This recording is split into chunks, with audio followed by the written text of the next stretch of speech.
Out. So yeah, as Michael said, my name is Joe Renaud, and I'm a postdoctoral associate at the University of Maryland in NASA Goddard. And I've been with the EMAC, the NASA Goddard's Exoplanet Modeling and Analysis Center, for just about 2 years now, and recently was named co-lead of it. And I'm here to introduce EMAC for those of you who are unaware, and also introduce this new idea of exoVAST. So just jumping right into it. So I wanted to start out talking about exoVAST. So this is kind of what we're all here for today. This is the regular VAST seminar, the Virtual Astronomy Software Talks. And the EMAC team reached out to VAST, and the VAST team was very great, very accommodating, talking to us about a bunch of different ideas. But we wanted to start a new series that was focused just on exoplanet science, on software and astronomy tools, resources, databases, but for the exoplanet science that is happening around the world. So we thought that the VAST model was great. It's been hugely successful for the past year, and we wanted to kind of do a spin-off of it. So today is kind of the kickoff of this new exoVAST, where the exo stands for exoplanets. And this will be a regular seminar series hosted on the first Wednesday of each month. The regular VAST series will continue as usual on the third Wednesday. So I have the dates over there on the right-hand side. So the next VAST will be on October 18th, and the next exoVAST will be on November 1st and on December 6th. This is kind of a trial period for us. We're trying to see how this goes, but we are definitely looking for more speakers. So you can apply to be a speaker using the same tools that you do for the regular VAST seminars. So you can just go to vast-seminars.github.io, and there's all the information there on how to apply for a talk, and also how to join the mailing list to learn about upcoming VAST or exoVAST talks. Again, I just want to really thank the VAST team. You can see the organizers listed there. All of them have been very gracious working with EMAC and setting this all up. I also want to thank David Rice, who you will be hearing about after my talk, who is the first kind of kickoff speaker of the exoVAST seminar series. So I mentioned EMAC, the Exoplanet Modeling and Analysis Center here at NASA Goddard, but I haven't actually introduced what that is. So EMAC has been around since around 2017, 2018, but has really picked up steam in the past couple of years. And this is an online category and repository for all kinds of exoplanet-related resources, whether they be code and software or databases or anything like that. And the whole mission of EMAC is to, first off, make sure that scientists that are doing exoplanet research can quickly find the tools and resources they need to conduct that research. So for example, if I'm trying to do a new project on the atmospheres of exoplanets, but that's not really my expertise, I can go to EMAC and type in a few keywords or look at a few categories and quickly find what is the latest and greatest in atmospheric modeling tools that are out there. And then I can reach out to the developers of those tools and connect with them and hopefully do some great science. We also provide a lot of support to both the scientists and the developers of these tools by getting their resources out there to the public, and also with developing new things like web apps and other front ends to make their resources more accessible to the wider public. And we really want to be kind of the first stop when it comes to new projects, especially when you're looking at intermodal comparisons. So for example, if I have two atmospheric models, I have one tool and another one, but I don't know which one to use, I can check out EMAC and see what's been done in the past and see which one is more applicable to my specific problem that I'm trying to solve. So EMAC has been supported over the years by NASA Goddard's Sellers Exoplanet Environments Collaboration, or SEEC, as well as various other organizations in the local DC area, as well as NASA headquarters itself and the Sciences and Exploration Directorate, as well as the planetary science and astrophysics divisions. So like I said, we launched around 2018. And as of now, we get hundreds of new weekly visitors to the website.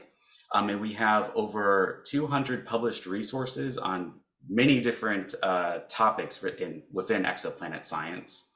And just this past spring, we hosted our first developers workshop, which is a virtual workshop. We had over 300 registrants and 40 talks over 3 days. There's a link there to our YouTube. I can also post links in the chat later. But if you check out our YouTube page, you can see the recordings from that workshop, which featured a whole bunch of different exoplanet related tools. And that was kind of the kickoff of this whole exoVAST idea. That was such a successful event that we wanted to continue it forward. And we thought that a more regular seminar type series like the VAST seminars would be a great way to do it. So we have a very small team here at NASA Goddard. Eric Lopez and I are the new co-leads of EMAC. Avi Mandel is the founder and advisor. We have 2 developers that are handling the front end and back end, Dylan Christie and Mike Moore. And I especially want to highlight Ashraf Dabi, who just started with us this past week as a baccalaureate researcher. So postbacs are folks that have finished undergraduate college but haven't decided if they want to pursue a graduate degree or go into industry or something like that. So Ashraf will be working with us for the next year on developing EMAC and working with our scientific partners to make the website even better. And he's amazing. We've been lucky, actually. EMAC has had a number of postbacs over the years that have gone on to different industry and grad school. So definitely, if you ever see a grad application from someone who's worked at EMAC, I would highly recommend them. So now I'm going to break off from the PowerPoint and actually show you the EMAC website and how you can interact with it. So just bear with me. Hopefully everything works out okay here. So hopefully you are seeing the actual EMAC website in my browser. Someone just feel free to jump in if you are not. But not hearing anything, I will assume it's okay. So this is EMAC. The website is up on the top. It's also on the slides, which I'll go back to.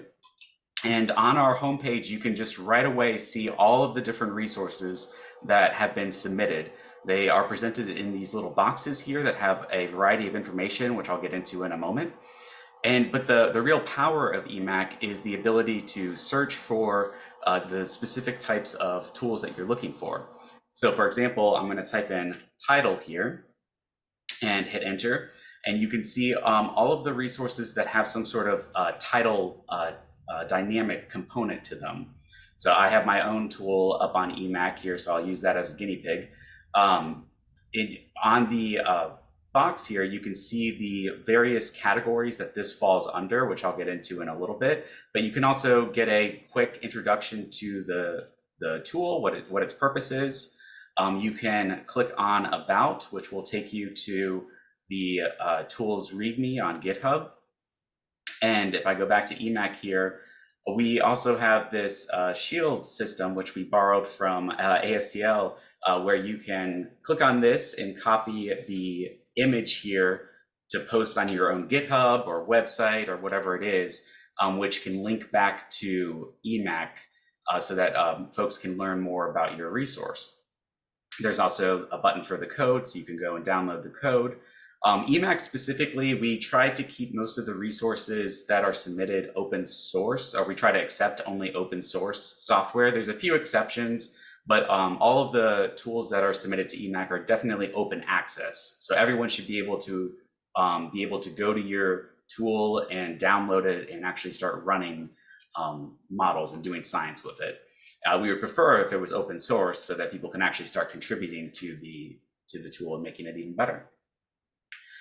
So talking about the categories here, you see this box with a bunch of different topics, and I can click down on these and they expand into subcategories, so I can do further filtering. So if I reset on this, let it load. I'm going to click on, let's see, let's do atmospheric models, let's do retrieval codes, let's do radiative transfer tools and observatory models. So you can see I can select multiple different topics, and it will filter all of the tools that are submitted to EMAC based on that. So for example, we have the planetary spectrum generator here that fits all of this criteria. And this is a good example of a resource that is pretty well built out. It has a lot more features. So for example, it has a demo button here, which takes us to this YouTube tutorial. I won't actually play it here. This YouTube tutorial about how to use this particular resource. And this is actually one of the other things that we are hoping to get out of the exoVAST seminars is all of these talks will be recorded and uploaded to YouTube.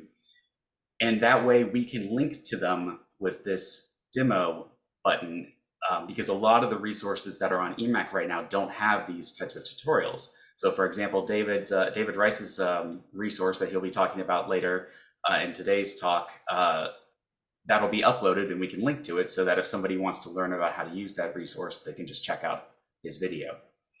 There's also the option to go over here to the web app. So this is the web app for planetary spectrum generator. So you can see this particular tool models the expected observed spectrum for exoplanets and all kinds of other things like they have different like Jupiter, all kinds of stuff here. I'm not going to go into PSG specifically, but it's one of the more popular tools that is hosted on EMAC.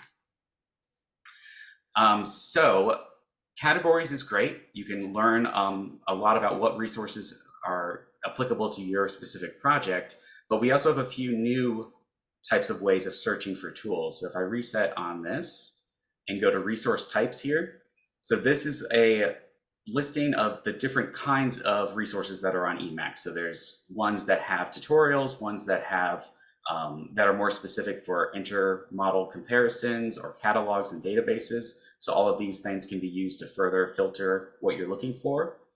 And then the last one here is collections. And this is a new system that we're using to combine resources that are applicable to certain different kind of major topics. So as you see here, a lot of these are just different observatories. So JWST has been hugely popular in the past couple of years with its successful launch. So if you want to see all of the resources that are used to analyze JWST data or make predictions about what JWST is going to observe, you can click on this. There's also some subcategories here that if you want a further refinement, and you can check out what resources are available. Now, something that we are really trying to do here, you'll see this word curators, which just has the EMAC team. One of our asks for today to all of you, the community of astronomers and exoplanet scientists, is that as you saw, EMAC is a pretty small team. We only have a few members and we all have expertise in exoplanet science, but we don't have expertise in everything. So we are really looking for new volunteer curators that can join our team and help us both find new resources and put them into these buckets so that other people who go to EMAC can quickly find these things. So I'll talk a little bit more at the very end about this, but if you are interested in becoming a curator for EMAC, especially if you have expertise in one of these categories, or if you have expertise in one of these missions, for example, definitely get in touch with us. For everyone else, if you don't want to be a volunteer curator, but you happen to have developed a resource in the past and you want to see it up on EMAC, then you should definitely submit it. So to submit a resource, there's a button here that you can click and you can provide some basic information about yourself and your resource. And I would highly recommend scrolling down here and clicking on these additional resource details, because this really helps the EMAC team categorize what collections and what categories your resource should fall under. So they're kind of hidden right now, but I definitely click these to expand so you can check these off, and that'll really help us make sure that people are finding your resource as easily as possible. If you don't have a resource, or if you've already submitted a resource to EMAC, but you want to learn about new resources, we have a subscription system where you can go to the subscribe button here, put your email address, and then you can check off what categories you're interested in. And whenever there's a new tool posted to those categories, you'll get a notification, and you can change how often you get these, whether they're immediately or weekly, etc. I'm not going to go through all of these pages here, but I definitely encourage you to check them out. But the last one I will show is this new one that came out of our workshop that we had this past year. That's a for developers page. And this just is a place where we as a community can just throw up any helpful resources or information, guides, etc., on how to make open source astronomy software, especially as it pertains to exoplanet science. So it's pretty bare bones right now. If you have a really good resource that you want to share with the community, or you have some really good tips and tricks on how to develop open source software, get in touch with us, and we'd love to see this expanded in the future. All right, so almost at the end here, I'm going to leave the live demo portion and go back into the slideshow. And just end on what's next for EMAC and for you. So like I was saying, if you want to see your resource on EMAC, I definitely encourage you to submit it. If you have colleagues or other people in your departments, tell them about EMAC, get the word out there, tell them about the subscription service, and tell them about exoVAST and VAST itself, and get them on the mailing list so that they can learn about that.